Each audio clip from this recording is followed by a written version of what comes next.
Deadpool. You love him from the movies, you possibly love him from the game, RIP, I do too. But I never actually read a Deadpool comic book before. A new Deadpool movie is coming out, so here I've decided to go do the unthinkable. I'm gonna read a comic book. There's a lot of Deadpool comics to choose from.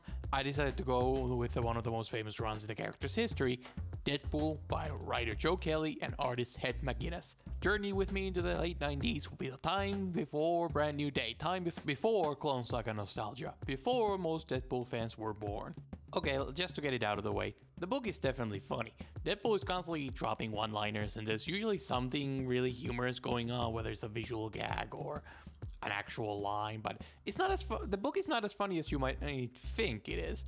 Deadpool drops the humor to be pretty serious pretty much every issue, and some of the later issues are almost entirely serious. You always get a glimpse at the madman underneath the mask, someone who's angry, bitter, insecure, a genuine person. Deadpool went through Weapon X program, which means he's experienced a lot of pain. That experience has led to him to be a violent maniac, someone who pretends he doesn't care about anything. It's easier to take that rage out against the world. The book is really about Deadpool's redemption from a terrible person to someone who might even resemble a hero. Deadpool often comes across a moral dilemma during his adventures: do the right thing or do the selfish thing. He's not a fantastic person by any means, he kills people for money, but he does choose to save the day even when pushed. One of the first dilemmas Deadpool faces is a situation where he catches one of the scientists who ran the Weapon X program, Dr. Killebrew. Deadpool really wants to pay the Weapon X thing back to the good doctor tenfold. The right thing to do is show mercy. We don't really get to see what the X program was like here, we just see its effect on Deadpool, and he's absolutely fuming. There is no humor in this dialogue, it's just pure unaltered hatred. Deadpool chooses to spare Killebrew's life. He does show that there's something underneath that shell of ugly skin. This is the character I connect with for most of the book.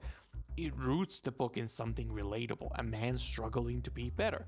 It's a genuinely compelling journey for Deadpool, and it's one of the things that really got me reading. The book has genuinely emotional moments, like real emotion. A lot more of that than I expected. I thought this would just be like memes and fun, and no, this is like a pretty heart-gripping story at times.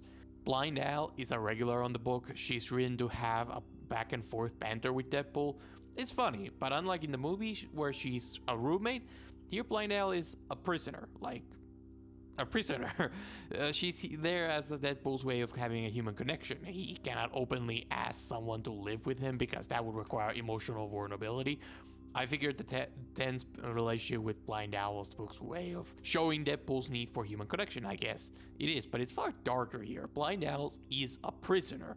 Someone enters the house and Blind Owl panics about Deadpool finding out. Deadpool will play these games with her, daring her to escape. Deadpool will give her a head start, and then Deadpool will hunt her. If she can get away, she's free. It's pretty messed up. As the book goes on, Deadpool will begin to treat her better, and it leads to some of the best scenes in the book. I absolutely love those scenes of reconciliation between the two. Like this scene where it's like Deadpool closes the box and it's like, hey, I'm sorry. It's one of the best in this series. I love it so much. And then there is like these later scenes where Al will give Deadpool kind of these pep talks, and it's really good. It really gets me a little bit. Deadpool is a bad guy in the movies, and that's how I've always thought of him, as a bad guy who's not as bad as he pretends to be. This Deadpool is genuinely bad, though. Like, he's an abuser. He's really unlikable at times. That's downright scary, even. This Deadpool is mean. Much meaner than I ever expected. I don't know. I kind of like that. Usually the books pull away from the terrible stuff in order to make the character likable enough for redemption. That's how usually these things go, but here they really want you to know this guy sucks. And I don't know, to me it adds an edge to it and makes the whole story a little bit more interesting, and it pays off some of the later stuff better. The most shocking thing about the book is the type of humor, though. Deadpool is famous for breaking the fourth wall, right? He addresses the audience or something, and he has control over the narrative, and this meta part of the character is kind of his defining trait with the mainstream. Like, it's the thing he's most famous for, but it really isn't that important here. Here, there isn't a whole lot of fourth wall breaks. I wasn't counting. It felt like some issues had basically no meta jokes at all.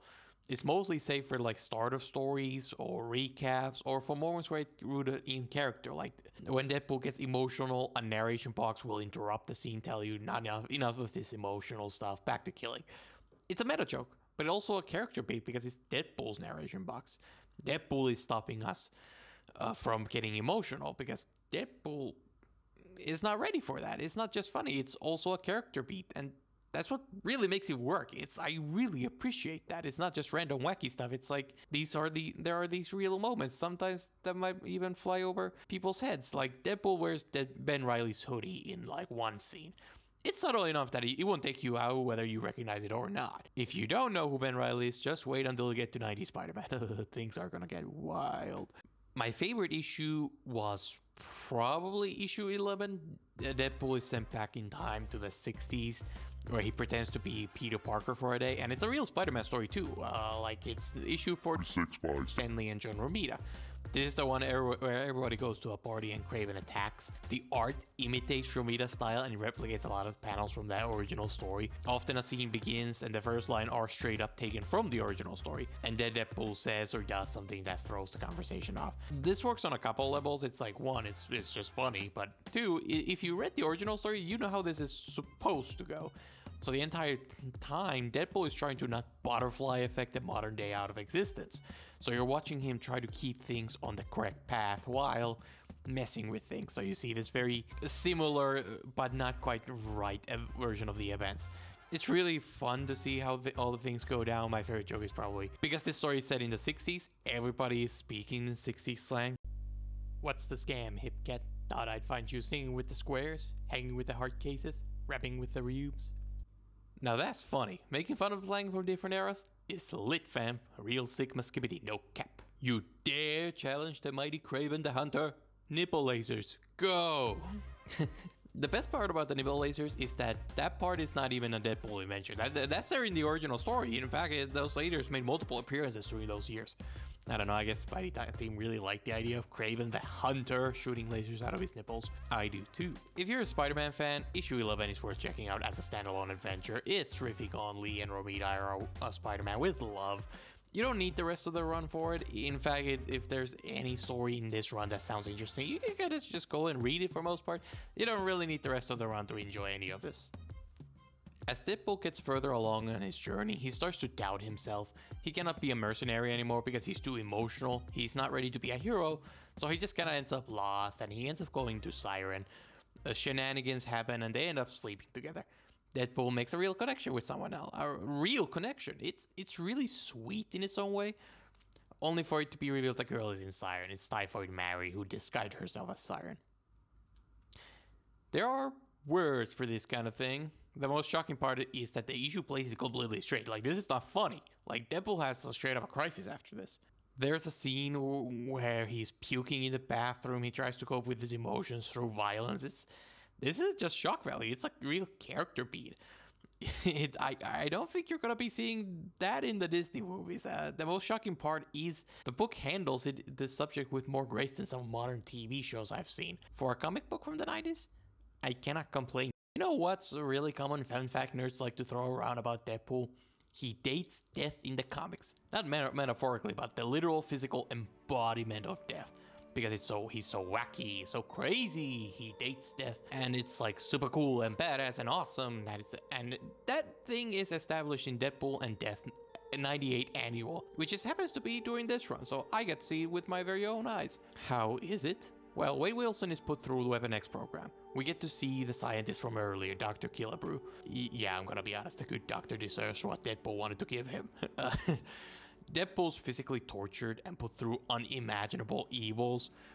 During this, he begins to see death. Lady Death appears to him, waiting for the day Wade's time comes. And it's like, you know, because Deadpool has his regeneration, and he's like, it's imperfect, so he's always on the verge of death, never able to actually die. This is why he sees death.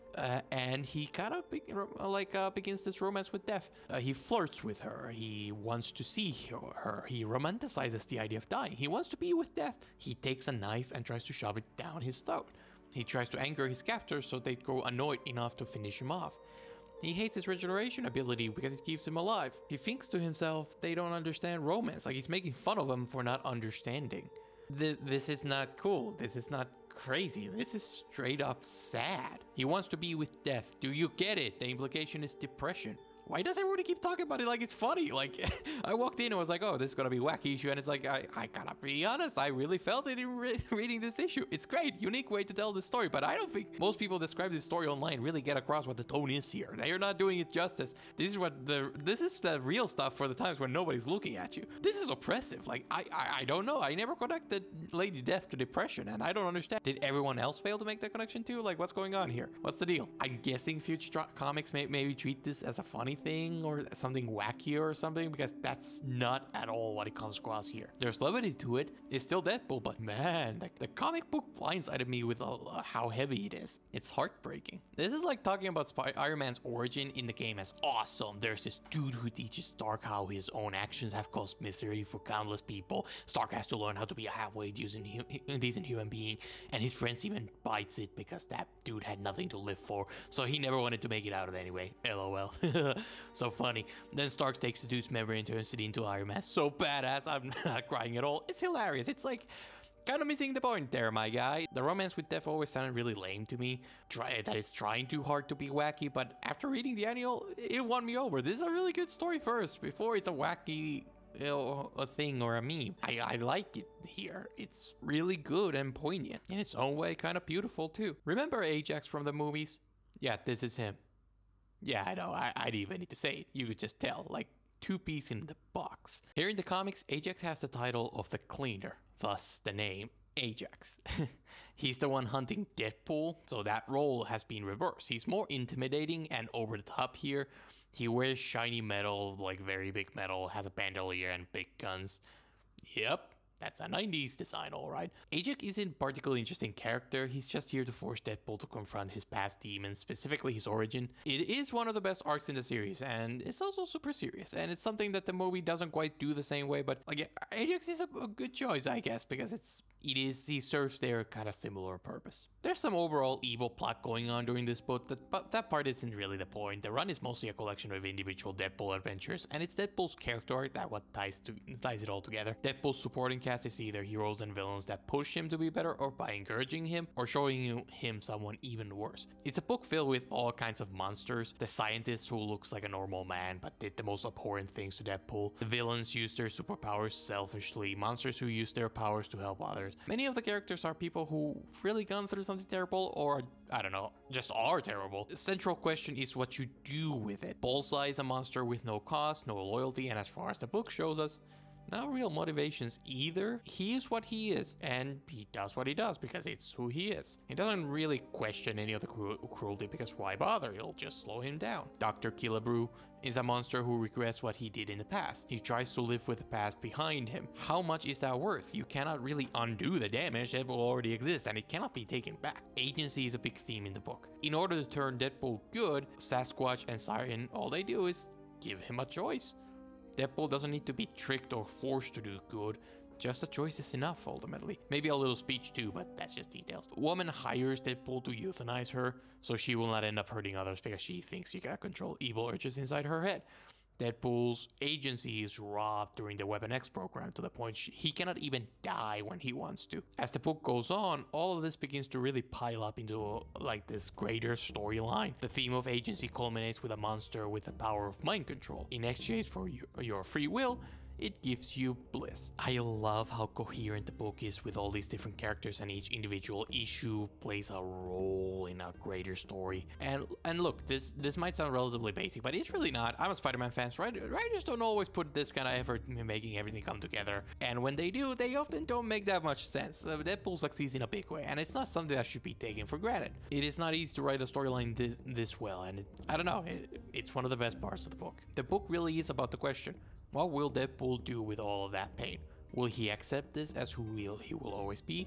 Will he become a hero? What does Deadpool choose? That is the journey that drives the book, and it's really good. The secret organization is up to something. There's a prophecy or whatever. It's mostly boring stuff, although I will say the prophecy stuff really does get good later on. One of the best issues was this relatively standalone adventure where Deadpool kidnaps Monty, a man with the ability to see the future, and they use his power to cheat at slot machines and poker. And the character development here then goes on to play a role in Dead Reckoning, a storyline later. All the themes, characters, and plot lines, everything feels like it matters. It's amazing. I haven't quite finished the run yet, honestly. I still have a final batch of issues to go, so if the run crashes and burns, I haven't got to that part yet, but up to the point I've read, I think so has been fantastic. I really love Deadpool's journey, and I do recommend the book for anyone who's feeling up for it. Especially with the ever-increasing popularity of the character, I think it's important to remember where the character comes from. In Deadpool's case, that just so happens to be a really good run.